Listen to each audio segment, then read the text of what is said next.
திரு காசிநாத பாரதி, இப்போ அவர் பேசும்போதே குறுக்கிட விரும்புனீங்க, என்னோட கேள்வியும் உள்வாங்கிக்கோங்க.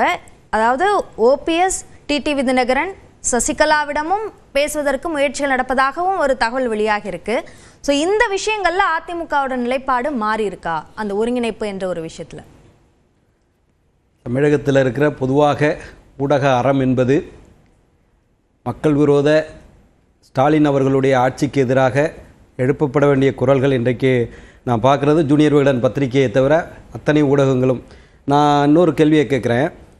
இதே திமுக கூட்டணியில் இருந்துட்டு கிரீஷ் சோடங்கர் காங்கிரஸ் இயக்கத்தின் சார்பாக 117 தொகுதிகளை கேட்போம்னு சொல்லி திருநெல்வேலி மாநாட்டில் அறிவித்தார். சரி, திமுக கூட்டணி உடைந்து விட்டதான்னு ஒரு தலைப்பு எங்கேயும் எடுத்த மாதிரி எனக்கு தெரியல. அது பற்றி விவாதம் பேசப்படலன்னு உங்களுக்கு எடுத்த மாதிரி எனக்கு தெரியல. அடுத்ததாக இல்ல எடுத்த மாதிரி தெரியலன்றதுக்காக நீங்க ஊடக அறம் தவறி நடக்கறோம்லாம் நீங்க சொல்ல முடியாது. நான் உங்களை குற்றச்சாட்டல, நான் உங்களை குற்றச்சாட்டல பொதுவா சொல்றேன். சொல்லல, எங்களையும் இன்க்ளூடடா தான் நீங்க கேக்குறீங்க. காங்கிரஸ் கட்சியினுடைய சட்டமன்ற குழு தலைவர் ராஜேஷ் அவர் நாங்க ஆட்சியில பங்கு கேட்போம்னாரு.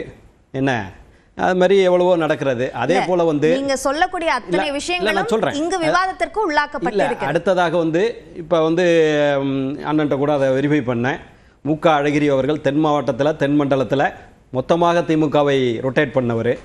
கவுஸ் பாட்சா என்பவரை மதுரை மத்திய தொகுதியில் நிப்பாட்டி அவரை 33,000 வாக்குகள் வித்தியாசத்தில் வெற்றி பெறுவான்னு தேர்தல் ரிசல்ட்டுக்கு முன்னே சொன்னார். தேர்தல் ரிசல்ட் வந்தபோது 33,000 வாக்கில் அவர் வெற்றி பெற்றார். அப்படி ஒரு கால்குலேஷனில் இருந்த முக அழகிரி இன்றைக்கு திமுகவிலிருந்து விலகி இருக்கிறார்.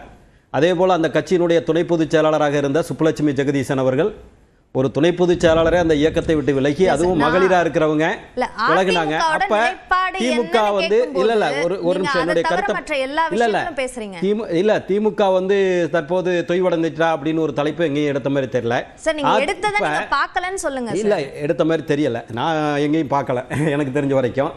இப்படி அதிமுகவின் மீது மட்டும் தொடர்ந்து கணைகள் எழுப்பப்படுகின்றன. நேற்றைக்கு கூட மேகதாது அணை பிரச்சனையில் அங்கே மேகதாது அணையை கட்டுவதற்காக 30 பேர் கொண்ட குழுவை கர்நாடக அரசு அமைத்திருக்கிறது. அது திமுகவினுடைய இந்தியா கூட்டணியினுடைய அங்கமாக இருக்கின்ற காங்கிரஸ் பேரியக்கம் தான் அங்கே ஆட்சியில் இருக்குது. இதையெல்லாம் விவாதப் பொருளாக ஆகாமல் இது விவாதத்திற்கு வந்திருப்பதில் ஒன்றும் மகிழ்ச்சி தான். அதாவது தேசிய ஜனநாயக கூட்டணி வெற்றி பெறணும்னு நீங்களும் விரும்புகின்றீர்கள் என்ற அடிப்படையில் உங்களுக்கு நன்றியை தெரிவித்துக் கொண்டு நிச்சயமாக இந்த தேசிய ஜனநாயக கூட்டணி வெற்றி பெறுவதற்கான அத்தனை வியூகங்களையும் எடப்பாடியார் என்றைக்கு பாஜக கூட்டணி அமைந்ததோ அன்றைக்கே உருவாக்கி விட்டார். ஏன்னா பாராளுமன்ற தேர்தலில் அந்த கூட்டணி இல்லாமல் இந்த அதிமுக கூட்டணி எப்போதும் போல சிதறுண்டு கிடக்கும், நாம் ஜெயித்து விடலாம் என்று திமுக கண்டிருந்த கனவு கோட்டையை உடைத்து தகர்த்து பாஜக கூட்டணி அமைத்ததோடு ஏற்கனவே பாராளுமன்ற தேர்தலில் 18% வாக்குகள் அவர்களும் நாங்கள் 22% வாக்குகளையும் பெற்றபோது ஏறக்குறைய ஏற்கனவே 40% வாக்குகளை நாங்கள் பெறுவதற்கான முகாந்திரத்தை உருவாக்கி இருக்கிறோம். ஒன்று.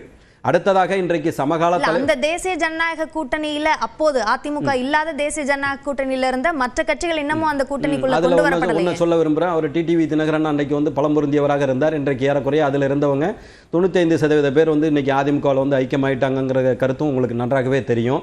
ஒன்று, கூட்டணி அமைத்ததன் மூலமாக மிகப்பெரிய வெற்றியை பெறுவதற்கான வேலைகளை முகாந்திரங்களை ஏற்கனவே எடப்பாடியார் உருவாக்கிவிட்டார். அடுத்ததாக இன்றைக்கு இருக்கிற சமகால தலைவர்களிலே 175 176 தொகுதிகளிலே ஒவ்வொரு சட்டமன்ற தொகுதி வாரியாக சுற்றுப்பயணம் செய்து ஏறக்குறைய 1.5 கோடி தொண்டர்களை சந்தித்து ஒவ்வொரு சட்டமன்ற தொகுதிக்கும் 3 செக்மெண்ட்டுகள் என்ற அடிப்படையில் ஒவ்வொரு செக்மெண்ட்லையும் 10,000 to 15,000 மக்களை சந்தித்து ஏறக்குறைய 1.5 கோடி தொண்டர்களை சந்தித்து இன்று வெற்றி வாய்ப்பை பெறுவதற்கான முகாந்திரத்தை ஏற்கனவே எடப்பாடியார் உருவாக்கி விட்டார். கூட்டணிக்கு வருவதற்கான முகாந்திரத்தை உருவாக்கி விட்டால் பாஜகவை தவிர வேற எந்த கட்சியும் இல்ல வெற்றி பெறுவதற்கான முகாந்திரத்தை உருவாக்கி அதற்கு முன்பு கூட்டணிக்கு வருவதற்கான ஒரு சூழலை உருவாக்கிட்டார் என்பதையும் நீங்க சொன்னீங்க. ஆனா எந்த கட்சியும் பாஜக தவிர வேற யாரும் வரலையே சார். இது ரெண்டுமே பிளஸ் பண்ணுங்க. இது ரெண்டுமே தான் இப்ப வெற்றி பெறுவதற்கான 40% வாக்குகள் பாஜக பெற்ற அந்த வாக்கு சதவீதம் பாஜக மட்டும் இருந்ததனால் கிடைத்த வாக்கு சதவீதம். ஒரு கருத்தை இப்படி பண்றீங்க. அடுத்ததாக இன்றைக்கு திமுக அரசு மக்கள் விரோத அரசுன்னு ஒட்டுமொத்த தமிழக மக்களும் எல்லாருக்குமே தெரியுது. ஏற்கனவே இருக்கின்ற ஒவ்வொரு அமைச்சர்கள் மீதும் வந்திருக்கிற 288 கோடி ரூபாய் நகர்ப்புற உள்ளாட்சித்துறை குடிநீர் வழங்கல் துறையில் ஊழலிருந்து ஆரம்பித்து 480 கோடி ரூபாய்க்கு துரைமுருகன் அவர்கள் மீது மணல் கொள்ளை சம்பந்தமாக இடி லெட்டர் கொடுத்ததிலிருந்து ஒவ்வொரு அமைச்சர்கள் மீதும் ஊழல் புகார் கொண்டிருக்கிறது. இன்றைக்கு தமிழகத்தில் 8 வயது குழந்தையிலிருந்து ஆரம்பித்து 80 வயது மூதாட்டி வரை இன்றைக்கு பாதுகாப்பு இல்லாத ஒரு சூழல் நிலவி கொண்டிருக்கிறது. ஊழலின் ஊற்றுக்கண்ணாக திராவிட முன்னேற்ற கழக அரசு மாறிவிட்டது.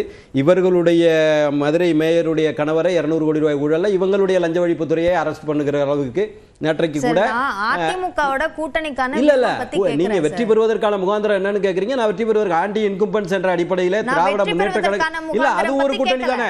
மக்கள் பொதுமக்கள் எங்களுடைய கூட்டணிக்கு வருகிறார்கள்.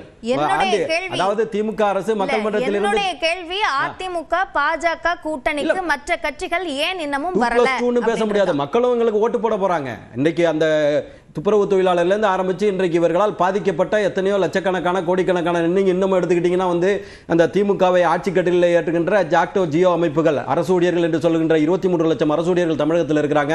பழைய ஓய்வு திட்டம் வரலைன்னு சொல்லி தொடர்ந்து போராடி கொண்டிருக்கிறார்கள். ஏறக்குறைய அந்த 23 லட்சம் பேரும் அதிமுக அரசுக்கு எதிராக வாக்களிக்க 23 லட்சம் எடுத்துக்கிட்டீங்கன்னா 23 லட்சம் எடுத்துக்க முடியாது.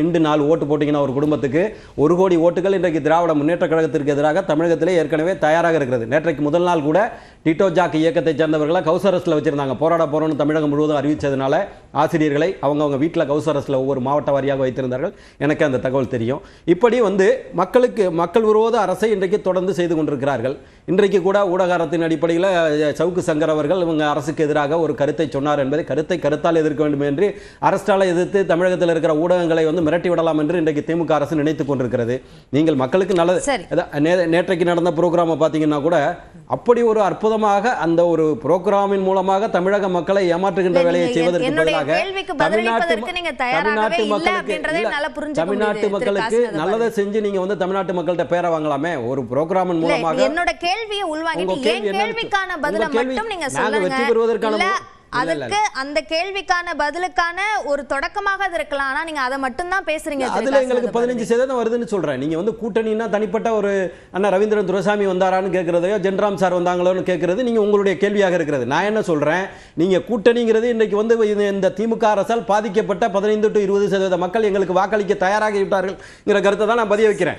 நீங்க இந்த ஆன்டி இன்கம்பன்சி அப்படின்ற ஒரு விஷயத்தின் அடிப்படையில் அதிமுக வெற்றிடும் என்றால் கூட்டணியே பலமான கூட்டணியாக மெகா கூட்டணியாக அமைக்கணும்னு எடப்பாடி பழனிசாமி தொடர்ந்து பேசுறதுக்கு என்ன காரணம்? இருக்கட்டும், நல்லா ஜெயிக்கலாம். 200 தொகுதியில 234 220 ஜெயிக்கலாம். அந்த கூட்டணிக்கான வியூகமா என்ன வச்சிருக்கீங்கன்னு கேட்டா அத சொல்ல மாட்டேங்கிறீங்களே. உங்களுக்கு சொல்லுவாங்க, எல்லாம் ஜனவரி பிப்ரவரி மாசம் சொல்லுவாங்க, எலெக்ஷன் நெருங்குற போது சொல்லுவாங்க. ஓகே, அப்ப இப்ப சொல்றதுக்கு எதுவும் இல்ல, தேவையில்லை. சரி, ஓகே. திரு ஜென்ராம், அதிமுக பாஜக கூட்டணி இதற்கு தொடர்ந்து ஓபிஎஸ்ஐயோ டிடிவியையோ சசிகலாவையோ கொண்டு வருவதற்கான முயற்சியில பாஜக ஈடுபடுது. இப்போ இந்த கூட்டணியை பலப்படுத்துதல் என்பதுல அதிமுகவுக்கு வேறு பார்வையும் பாஜகவிற்கு வேறு பார்வையும் இருக்கு அப்படின்னு பார்க்கணுமா?